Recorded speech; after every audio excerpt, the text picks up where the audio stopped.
izi saha mvuze ngo ndamubabariye ejo umugore we yaza n'ubundi kunsaraho niko gutera ngo wamutwaye umugabo ni urumva kaza ngo ntwari umugabo ibiki ejo ugasanga arongera arandoze. Mudukurikiye ni kuri Keza TV show nk'ibisanzwe, nongeye kubasuza mbifuza komeza kugira ibihe byiza mwese tubana umunsi kundi. Uyu munsi ndi kumwe na Mama Salomo, tugiye kuganira nawe kugira ngo muzi ibintu ari mu bihe bitamworoheye muri iyi minsi, afite amahitamo agiye atandukanye, ariko nyine namwe nk'abantu mudukurikirana impamvu tuba tugira ngo tubasaba ngo mwandike muri comment, tuba tugira ngo mwandike ibitekerezo ndetse n'inama mwagira umuntu bitewe n'ibintu tuba twakoze bigiye bitandukanye mu buzima tugenda tunyuramo bugiye bunyuranye.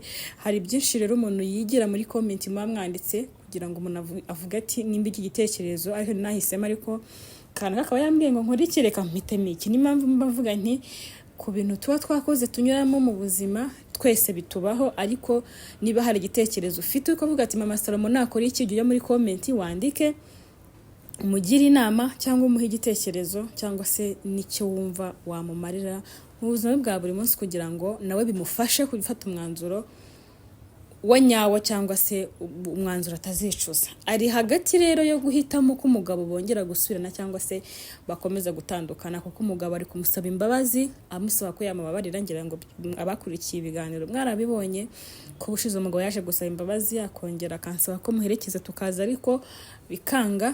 Rero inama zanyu zirakenewe aho ngaho kugira ngo mumufashe guhitamo, ese amubabarire amureke se yange kumwakira, ese ubuzima ko bugoye n'ubundi bukiri kwa kundi namubabarira se ntazongera akamuta. Urumva imitima iba ari myinshi, ariko niyo mpamvu tuba dukeneyemo ko namwe mutugira inama kugira ngo afate umwanzuro wa nyawo kandi atazigera yicuza. Reka muhe ikaze hanyuma tubwire kuri we nk'umumama, nk'umuntu wasigaranye abana imyaka 2 n'igice, warabyumva gute, yabitekerejeho iki nyuma y'aho umugabo aje kumusaba imbabazi, ese arumva umwanzuro azafata ari uwuhe, ndetse namwe mukomeze muhe ibitekerezo kugira ngo abashe gufata umwanzuro wa nyawo kandi uhanye. Mama Salomo tuguhaye ikaze. Ego Ahandi umeze ute rero? mu buke buke Ni buke ariko turebeye inyuma pani imbere umeze neza. ni inyuma n'Imana ibigira ngo nyine hishe umuntu gusa Imana hari igihe yanga kugaragaza kugaragara nk'ikibazo, ukagaragaza ibibazo n'inyuma umuntu agahita abibona, ariko Imana iraguhisha, iramishe kuko nyine mu minsi ishize nayo imeze nabi nkuko nyine nabyihoreye, ariko hari abantu bamwe babizi. Nagize ikibazo cy'uburwayi, nagize gutya nyine ngiye kuri toilette igikuta kingwa hejuru ndavunika. ubwo amahirwe yaranakize. Narakize ubu ngubu, cyane kurwara mu kanwa nabyo birakira. Ndashima Imana. Rero narinje kugira ngo tukubaze, abantu benshi bibajije icyo bivugaho nyuma y'aho umugabo aziye kugusaba imbabazi ngo mwongere musubirane mu bane. Ubushize nyine warabyanze kandi nta nubwo nakuveba, kuko ni umwanzuro ukomeye wo guhitamo. Buriya umuntu mwatandukanye hagashira umwaka 2 akongera akagaruka, ugomba kwitondera umwanzuro wo kongera kubana, ariko nanone simvuze ngo ubyange. Nyuma ya kiriya gihe wasigaye bitekerezaho, wenda wakiriye gute kwa Papa Salomo yifuza ko mubana? We wabyakiriye gute? Ahubwo nasigaye nibaza ibintu bibaye birancanga, kuko numvisha ari ibintu bishyashya kuri njye, kuko ntabwo numvaga ko nakongera kuntekereza. Impamvu wenda utaba waramfashe nabi kuba naramuzanye. Urumva Papa Salomo ni umuntu tuziranye, wenda nanjye yaciyeho igihe ariko ndamuzi, twagiye tuganira mu bihe bitandukanye mu gihe mwabanaga. Rero yanyuze hansobanurira ikibazo uko giteye, ansobanurira n'impamvu imuzanye, ansobanura no numva kwicuza afite, numva ko atari igitekerezo kibi mbaye muherekeje. N'impamvu ntire ngo navuze ni nguhamagara kugira ko tuje ntago uri bubyemere. Ndavuga nti ndakubwira ko nje kugusura nk'ibisanzwe. Rero numvise nge atari igitekerezo kibi kimuzanye, ndavuga ni ko biri kose ntago nakanga kumuherekeza, kuko niba ubona ashaka kubaka, ashaka kwisubiraho, ntago nakanga kumushyigikira nubwo buryo yaje. Ntago navuga wenda ngo ni byiza, kubera yuko urabizi na mbere bose yajyaga nsiga akagenda, wenda agahita yongera akagaruka, nibwo ntiyatindaga nkamuha imbabazi. Ariko ubu ngubu aho bigeze, akimara kugenda kiriya gihe nahise musiba mu bwonko bwanjye no mu maraso byose. ndavuga ati nakomeza ubuzima bwe nanjye nzakomeza ubuzima bwanjye kandi no kugira mwemeze ndavuga ati nta wundi muntu nzashaka. ntibashaka n'undi mugabo kandi baraje batereta rwose barangerageje ariko ndabwira ntabwo byashoboka ko igitsina gabo cyari cyaramaze kumva mu mutwe. rero umunsi muzana nyine narababaye ndavuga ati kuki Keza yamuzanye akaba amunuye hejuru atambwiye gusa iyo ubimbwira n'ubundi simwari kuhanza ntabwo wari niyo mpamvu nabyanze pe. ariko urundi ruhande nibaza ukuntu yansize, nibaza amadeni yansigiye ariko gusigiye 300 mu itsinda rero naguhemukiye. hari amafaranga twari twaratse, hari ibisorori by'abandi yatwaye, hari amafaranga twari tumaze kumuvuzamo twari tutarishyura byose. wari waragujije koko ibintu byose yansizemo. ubundi ni ukuvuga ngo ngewe nabonye ibintu bibaye ndavuga ati n'ubundi ni urupfu nta kindi. numvaga ko nta kintu mfite mu nzu nagurisha, nta na kimwe nari mfite. ndavuga ati rero reka musibe mu bwonko bwanjye genda abane n'uriya mugore. ikintu nayo nariyemeje nuko ntazigera njya kubatezaho umutekano muke mu rugo rwabo. ngiye ku bwanjye nifuzaga ko babyara bagatunganirwa. sinye nifuza nyine ko bangarukira mu buzima cyangwa ngo njye mu buzima bwabo. ariko nibaza impamvu ngiye kuntekereza rwose ariko ntabwo mbyumva pe. ahubwo kuba yaragutekereje wowe wabyakiriye gute kubona yafashe umwanzuro avuga ngo ndashaka ko twongera kubana? ntabwo byizera ko ashobora kuba kuvugiza. ntabwo nigeze mbyakira neza, numvaga yagumiye ari kuko izi saha mvuze ngo ndamubabariye ejo umugore we yaza n'ubundi kunsaraho niko gutera ngo wamutwaye umugabo. urumva kaza ngo ntwari umugabo ibiki ejo ugasanga arongera arandoze cyangwa se nawe akamuroga ko yavuze ni muzima, simbizi niba ari na muzima koko nkuko yabivuze ngo yarivuje ngo twabibyirwa n'iki se ubundi buriya asora baye umuntu usa kuriya noneho asigaye yambara gaca nabonye asa neza karabasiga yambara agashati ariko nanone ntabwo nyene rwaserera y'umugore we mana nyagasani. gusa nge naramubashije nanjye mubaza iby'umugore ambwira ko umugore ngo batandukanye n'ubwo ngo ataza ahantu ariko abagore barahumurirwa buriya wasanga azi n'aho ari ngo nagaze ahantu ariko ba ntazi nyine agaca arimo nyine kuko baratandukanye papa Saloma ahita yimuka. buriya bari gucunganwa n'uko ashaka undi mugore ngo ajye kubatera hejuru. uriya mugore ntabwo yoroshye. nanone ingaru z'uriya mugore rero noneho kuba barabyaranye ubu nicyo kintu cya mbere kibi. kandi wumva basi yaba ari no mwinjira ariko basi atarinjiye umuntu ubyara cyangwa se ufite abana bato sinzi tukuru nabyiza. kandi urumva uriya mugore yaramucyurira akamubwira ngo ubundi se ngabwira n'iki kuri uriya mwana ari we ngo wenda ngo sube wenda ngo ni uw'abandi nyine akamucyura amubwira kuri uriya mwana hari n'igihe yaba atari n'uwo. umugore ni shitani. noneho ikintu cyari kibe ikindi kintu ngiye mpamvu mba numva wazashyiraho ugaca rwose ugaca inkoni zamba ni uko biriya papa Salomo yakoze hari harimo n'uburozi uriya mugore yaramurogaga urabizi. none si ikibazo umuntu yabyizera gute? rega ibintu byose buriya ntiwamenya. nawe ashobora kuvuga ati reka mbone ikireguzo mbone icyo nisobanuza kuko nyine naramubwiye byari uburozi. naramubwiye ni se mama Salomo ko akibayeho bwa buzima n'ubundi ko atigeze yabona amafaranga nyine bwa bukene wamusizemo nibwo akirimo. uretse ko Imana yamuteye iteka Imana ikamuteraho ako kanyama ariko ubundi ni bwa buzima nta bundi. none uzemera butike ngira nkana namubwiye none uzemera kwihanganira bwa bukene wagiye uhunga wemere uvuga uti tugiye gushakana ibyo amafaranga nituyabona tuyashake twese turi kumwe ntihanganire bwa bukene. arambwira ati mpamvu cya gihe byagendaga kuri hari harimo n'uburozi. koko birashoboka wenda ko nta ruhare rwe bwite rwari rurimo runini. ubwo ukangiriye inama urumva ibintu nk'ibi ibintu biri hagati y'umugabo n'umugore twe dutanga ibitekerezo ntabwo ari inama nakubwira ngo uyubahirize. kuko wowe ni wowe uzi umugabo wawe uko mwari mubanye mbere imyaka yamumaranye ni wowe umuzi niba wanamubabarira ibyo ni wowe ubizi n'umwanzuro wawe. twebwe turatanga ibitekerezo n'abantu badukurikiye bose mwandike muri comment nange mutubwire ukuntu mubyumva. mama Salomo amubabarire yizere ko ibyo yamubwiye kuko mwarabikurikiranye mwumvise uburyo papa Salomo yavuze impamvu arazitanga. ese koko murumva akwiye kumuha imbabazi amwizere kuko hari ikintu kiba ku muntu ugakomereka ku mutima. shangiye narakomeretse binarenze kumva numva wapi rwose ku buryo wa mugani wawe ukijyanye na papa Salomo kugira ngo mpe papa Salomo wankingira undi ku buryo wa mugani bituma uzinukwa abagabo. Hari n'igihe ubura n'uvuga ati abagabo ndabazinuka n'ubundi impamvu nyine nicecekeye nkabyihorera nuko nzi yuko nyine ngo wirukana uguguna igufa ngo ukazana uremera bunguri ashobora kuza uzi ko hari igihe ushaka umugabo wowe ubyara wari usanzwe ubyara wamushaka wagerayo urubyaro rukaba rwarahagaze n'ubyara ukabera nk'umuntu akagutesha umutwe ibyo rero byose rero bikakubana ingaro nyine byose hari undi mwana mukeneye kubyara abana sabo ngabo wenda umuntu yanashatse yanabyara ariko hari n'igihe ubishaka wowe ariko Imana atari ko yabipanga. Ubwo rero abantu mudufashe wa mugani nawe mumugira inama, ni umuntu mukuru ariko hari igihe ufata umwanzuro ugafata umwanzuro uzicuza.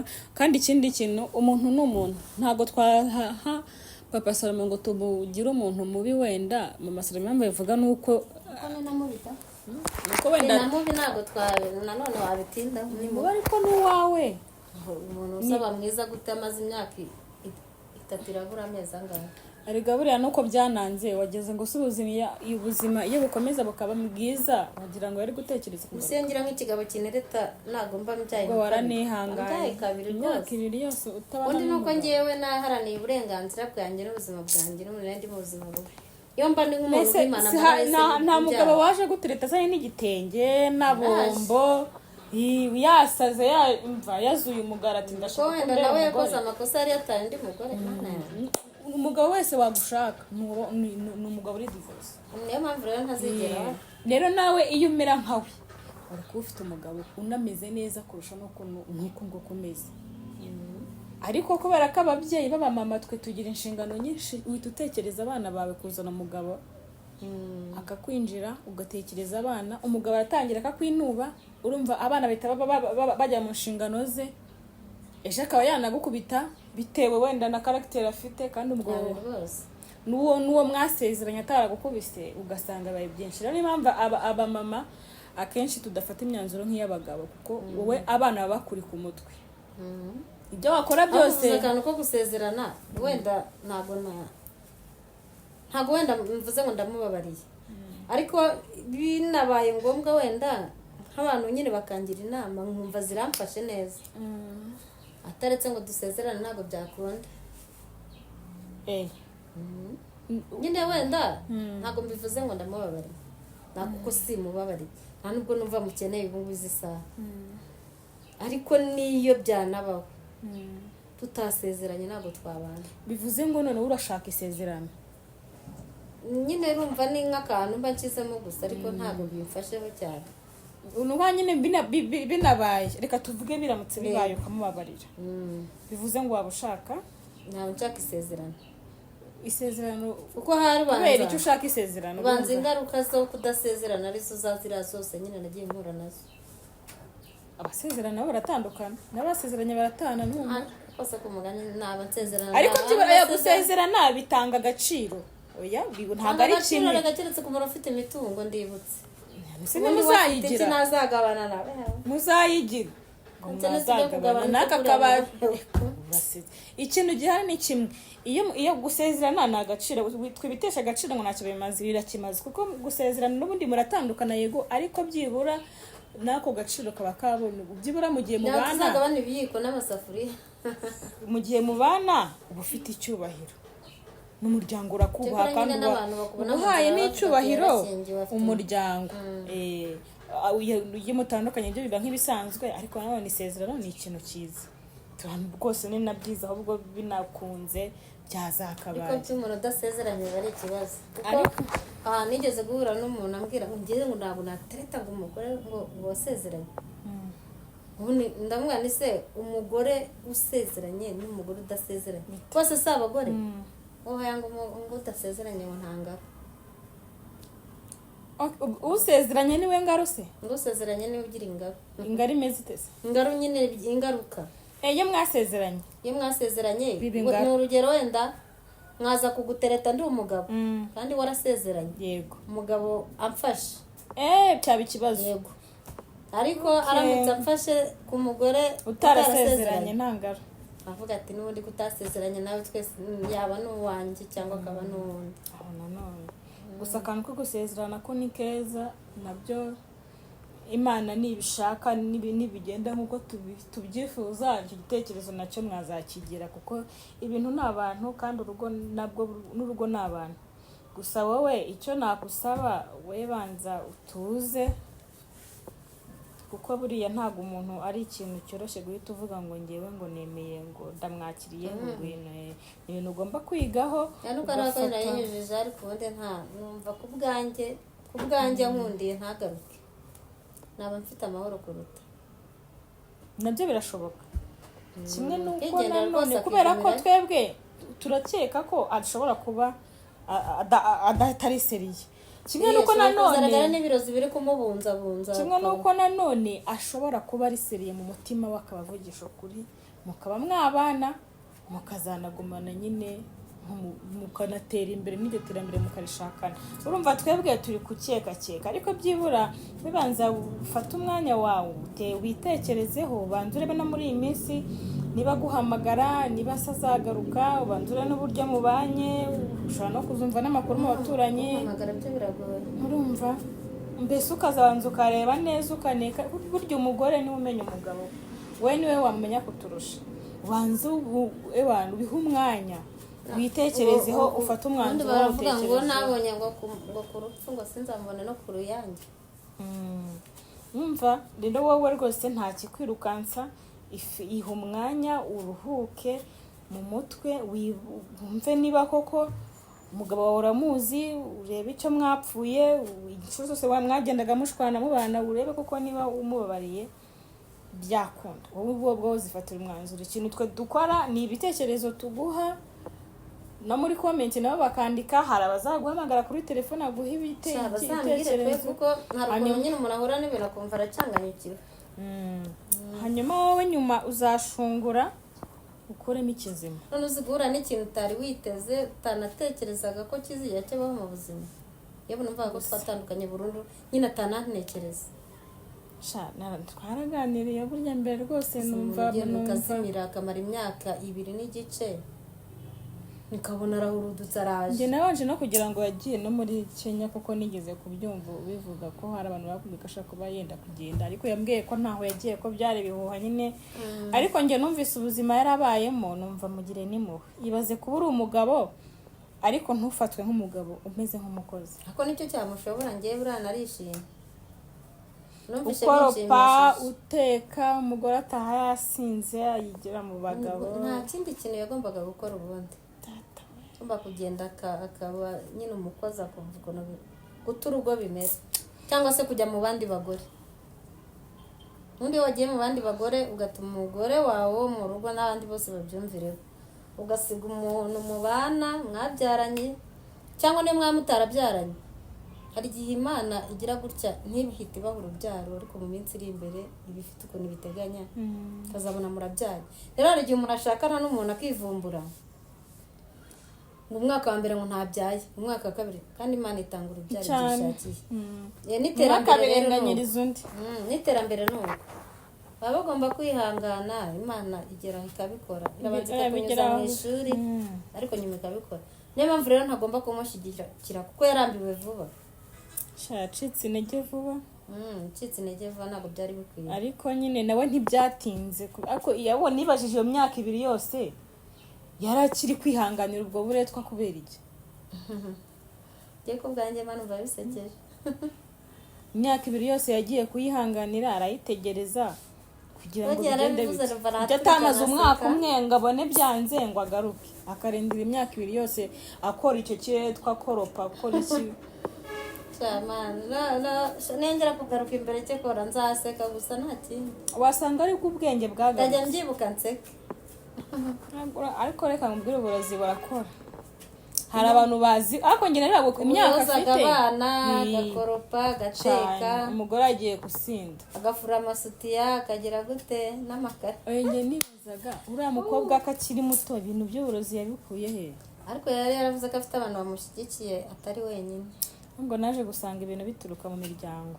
N'ubundi ashaka kuba ari mama. Hari n'ukuntu ugira inshuti zindi ku ruhande zitari no mu muryango. Hari ukuntu abagore bagira agashungo n'imyumvire utamenya n'ubujiji, wagana n'umugore mugenzi wawe wambwira uti ibi n'ibi bakakubwira ati urinjije ngure nkujyana ahantu, ariko ko imyaka afite nawe akiri muto nibajije ibintu byo kuraga by'uburazano yabikuye. bajya bagira ubujiji n'ubundi, kuko hari igihe bumvishe inkuru ngo umugore yahaye undi inzaratsi ngo umugabo bamukunde cyane, ariko umugore we yagize amakenga aravuga ati reka manze nsuzume ku mbwa y'umuturanyi, abihaye imbwa ihita yuma ihita ipfa kumera amuhaye bwica umugabo. Ego sha icyo gihe nyine urumva umugore uzi ubwenge nk'uko we aramubwira ati narabimuhaye, yari guhita apfa sha.